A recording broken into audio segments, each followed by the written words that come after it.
Muito obrigada, Sr. Presidente.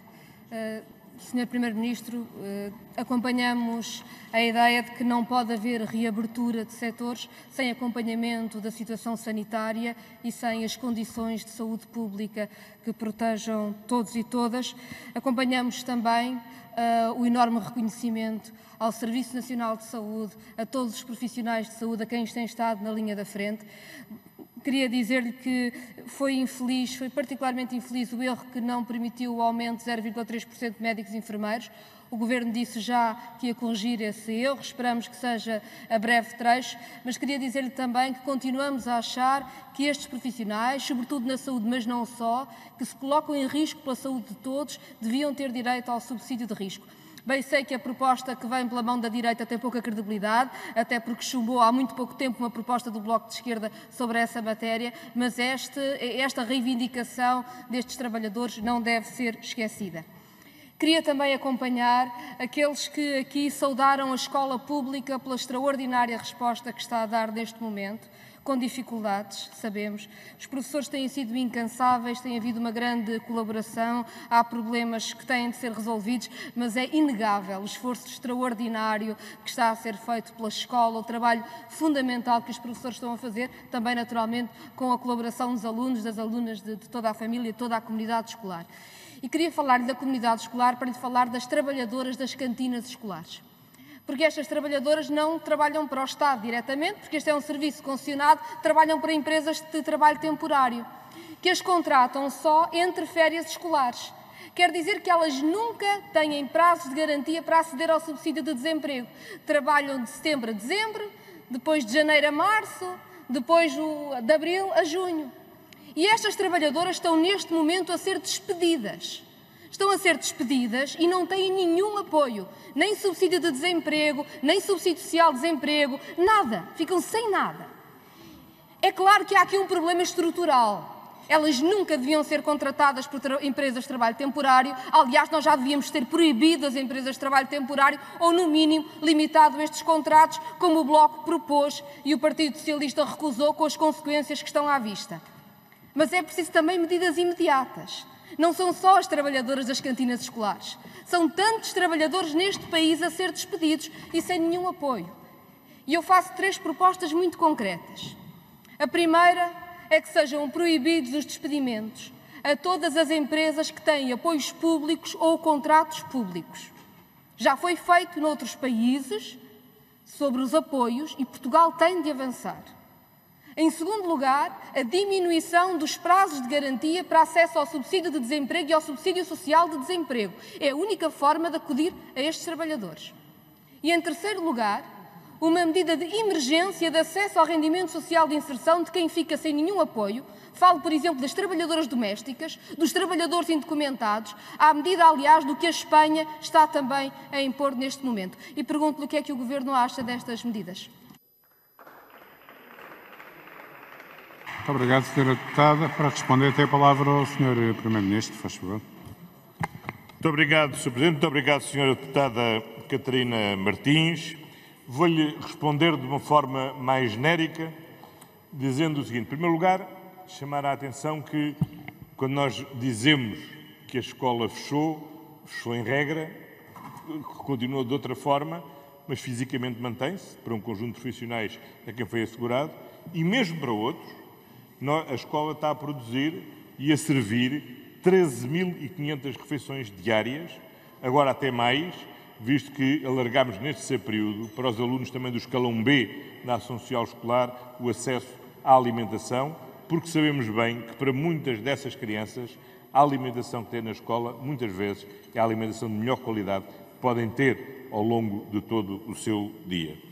Segundo lugar, nós adotámos um conjunto de medidas muito vasto de proteção social que acrescem àquelas medidas que o nosso Estado Social já dispõe e que nós viemos reforçando ao longo dos últimos 4 anos e, designadamente, com a entrada em vigor também deste Orçamento de Estado para este ano. Por exemplo, o apoio a familiares doentes subiu de 65% para 100% a sua cobertura desde o passado dia 1 de abril, que foi o dia em que entrou em vigor o nosso Orçamento de Estado. Mas, para além destas medidas que já existem no rendimento social, no subsídio de desemprego, no subsídio social de desemprego, no complemento solidário para idosos, enfim, todo do abono de família, o conjunto de medidas que existem, adotámos um conjunto de medidas excepcionais que não substituem aquelas. Nessas medidas excepcionais, procuramos cobrir todos, mas vamos verificando que há sempre algumas situações concretas onde há lacunas ainda na cobertura. E aquilo que estamos neste momento a fazer é um levantamento integral de todas essas situações. Algumas que referiu, outras situações que têm sido referidas para sócios gerentes de empresas que têm trabalhadores, de microempresas, mas que têm trabalhadores a seu cargo e que estão excluídos, ou para muitas situações de informalidade que pré-existiam e que temos aqui uma boa oportunidade para formalizar na sua relação com o sistema de segurança social. Porque eu creio que também foi uma aprendizagem para muitas pessoas que achavam que poupavam muito não contribuindo para a segurança social e que neste momento de enorme dificuldade percebem que é mesmo a segurança social pública que está cá para responder a estas necessidades de todos e, portanto, todos temos o dever de contribuir para robustecer a segurança social. Portanto, estamos neste momento a fazer o conjunto do apanhado dessas situações para ver como é que podemos cobrir com justiça, com sustentabilidade para a segurança social, aquelas situações que merecem proteção e que neste momento são objeto ainda de desproteção. Muito obrigado, Sr. Deputado. Muito obrigado. Continua no uso da palavra o Grupo Parlamentar do Bloco de Esquerda e a Sra. Deputada Catarina Martins, faz favor. Seguramente há duas grandes lições desta crise. É que o Estado Social é o melhor que o país tem e que a precariedade é o pior, porque é o que desprotege toda a gente. Teremos de ter soluções estruturais e a coragem para as tomar, mas precisamos também de responder às urgências agora de quem não sabe como é que paga a conta do supermercado para a semana que vem. E é dessas também que falo. Queria falar-lhe também das empresas, porque nestas coisas há medidas que são de sensatez económica e de justiça económica, seguramente. Em Espanha não há apoios se os contratos a prazo ou temporários não forem prolongados durante a crise. Itália obrigou mesmo à reintegração dos trabalhadores despedidos no início da crise. A Dinamarca proíbe a distribuição de dividendos e, tal como a Polónia, não apoia empresas que sejam sediadas em offshore. E em Portugal, nós ainda não temos nenhuma destas medidas que são de sensatez económica básica. E queria perguntar-lhe, Sr. Primeiro-Ministro, por dividendos. A Comissão de Valores Mobiliários veio alertar para o perigo para a sustentabilidade das próprias empresas de distribuir dividendos nas atuais circunstâncias que nenhuma podia rever quando fixou a remuneração dos acionistas. Isso não impediu a EDP de decidir distribuir dividendos acima dos próprios lucros da empresa, o equivalente a 10 anos do que gastam na tarifa social de energia. Outras grandes empresas estão a planear distribuir agora dividendos. Esta semana é a vez da Galp, que despediu dezenas de trabalhadores precários logo no início da crise e que está parada neste momento e que, no entanto, pretende entregar mais de 300 milhões de euros em dividendos aos acionistas. O Estado tem uma participação na Galp e vai estar representado na reunião. E eu gostaria de saber que indicações deu o Governo aos representantes do Estado se vão votar contra ou a favor da distribuição de dividendos.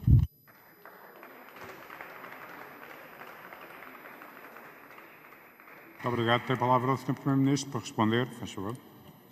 Muito obrigado, Sr. Presidente. Muito obrigado, Sra. Deputada Catarina Martins. Nós impusemos a proibição de despedimentos e a proibição de distribuição de dividendos nas empresas a quem concedemos apoios. Seja as empresas que estão sujeitas, que beneficiam de layoff, seja as empresas que estão a beneficiar do acesso a linhas de crédito. Essas não podem ter nem distribuição de dividendos, nem podem proceder a despedimentos.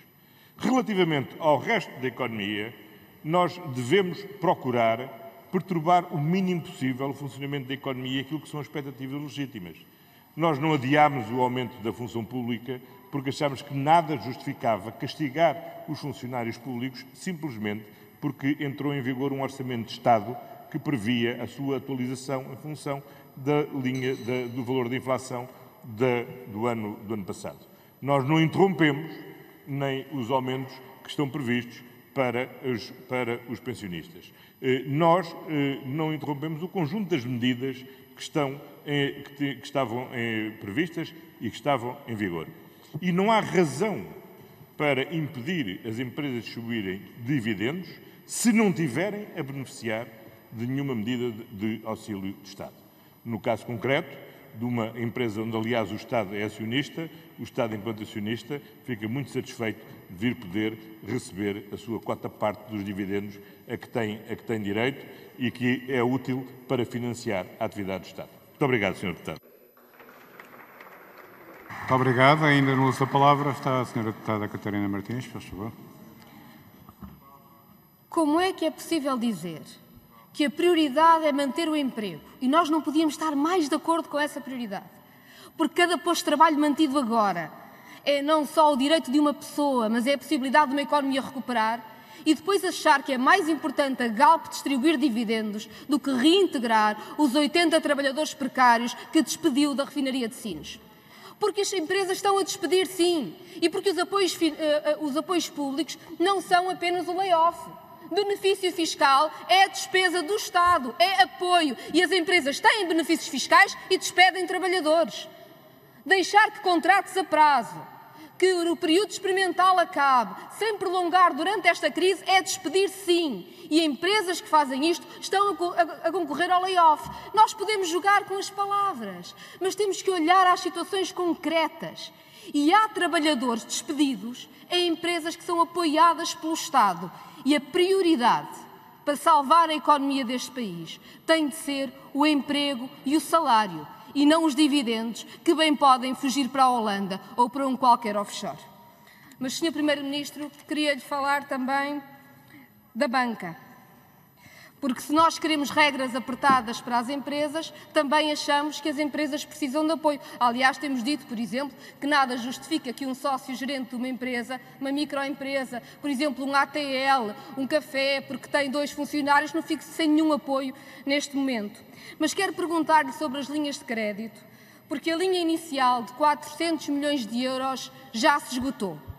E todas as outras linhas, mesmo as que foram anunciadas para serem disponibilizadas ao longo do mês de março, foram centralizadas na atual linha Covid-19, cujas regras só foram publicadas no dia 2 de abril. E ainda não chegaram às empresas. Os créditos têm de ser aprovados pelos bancos, depois são aprovados por um organismo público, a Sociedade Portuguesa de Garantia Mútua, e este organismo, só na passada sexta-feira, é que disponibilizou estas linhas e aparentemente com crescente burocracia. Em tempo útil, o Bloco de Esquerda propôs outro modelo de apoio às PMEs, um modelo de socorro, mas, enfim, o Governo achou que não era necessário e que teria estas linhas de 6 mil milhões de euros. Estou quase a terminar, Sr. Presidente. Destes 6 mil milhões de euros anunciados, só chegou às empresas cerca de meio milhão de euros. E, portanto, a pergunta é quando é que chega ao resto? E queria fazer-lhe mais uma pergunta. Se os bancos vão ter regras sobre comissões e spreads, porque sem garantias do Estado não devem penalizar mais as empresas. Aliás, têm também juros nulos ou negativos do BCE, já estão suficientemente remunerados. E, finalmente, Sr. Presidente, com a sua tolerância, uma última pergunta que nós fizemos vezes sem conta estes dias em comissão parlamentar e ainda não tivemos a resposta. O Governo pensa fazer uma nova injeção no Fundo de Resolução antes de se conhecer a auditoria da última injeção no novo banco? Do nosso ponto de vista, seria um erro. Tem a palavra o Sr. Primeiro-Ministro para responder, faz favor. Muito obrigado, Sr. Presidente. Muito obrigado, Sra. Deputada Catarina Martins. As linhas de crédito foram precisamente uma das medidas que adotámos para assegurar melhores condições de liquidez às empresas, para que elas possam subsistir, manter a sua atividade e manter os seus postos de trabalho. E condicionamos essas empresas que acedem a essas linhas de crédito, precisamente não podem despedir e mais, não podem distribuir dividendos. Segundo lugar, a primeira linha de crédito que lançámos, foi logo na primeira semana, creio eu, do impacto desta crise, foi uma linha de 200 milhões de euros, na altura toda a gente disse que tinha péssimas condições de financiamento, que não servia às necessidades. A verdade é que essa esgotou, duplicámos-la para 400 e ficaram esgotadas.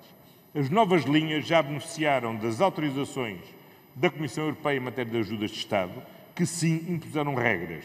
Impuseram regras de spread mínimo e de comissões mínimas a serem cobradas pela banca e essas regras têm que ser cumpridas. Mas, relativamente à sua tramitação, aquilo que tem acontecido é que tem havido um enorme volume de procura. Só na sexta-feira passada entraram na SPGM 16 mil pedidos de apreciação. E dá a ser feito um esforço gigantesco para poderem ser respondidas até ao final desta semana. E têm que ser respondidas com cuidado porquê? Porque a garantia do Estado significa que o Estado se assume a responsabilidade de, havendo um problema de não pagamento, é o Estado que paga. Ora, nós não podemos estar a assumir a transferência de risco da banca para o Estado ou das empresas para o Estado sem que o Estado tenha um mínimo de cautela na avaliação desse risco. Porque senão, se simplesmente aprovássemos tudo, não digo no próximo debate quinzenal, mas num debate quinzenal de outubro, a senhora deputada estava-me aqui a perguntar como é que tínhamos autorizado de dar garantia de Estado a uma empresa que tinha incumprido na semana a seguir e que dois dias depois se tinha apresentado à falência. Que é um trabalho imenso, porque depois dessas 16 mil pedidos que entraram na passada sexta-feira e que vamos responder ainda esta semana, já entraram mais 22 mil pedidos de participação nas linhas de crédito. O que significa, em primeiro lugar, a grande necessidade de financiamento por parte das empresas, mas também tem o outro lado da moeda que é muito importante, que é a vontade que as empresas têm de continuarem a manter-se vivas, a prosseguirem a sua atividade, a preservarem os seus postos de trabalho e a conseguirem chegar ao lado do túnel e estarem prontas para poderem retomar a sua atividade. E aquilo que nós temos que fazer nesta fase é podermos, com a maior equidade possível, mobilizar os recursos que temos ao nosso alcance para proteger os rendimentos, o emprego e as empresas, para que, passado este túnel, nós possamos efetivamente contar com todos os agentes económicos para a recuperação económica e social do país, com o menor impacto no emprego e o menor impacto na perda de rendimento por parte das famílias portuguesas. Muito obrigado, Sr. Deputado.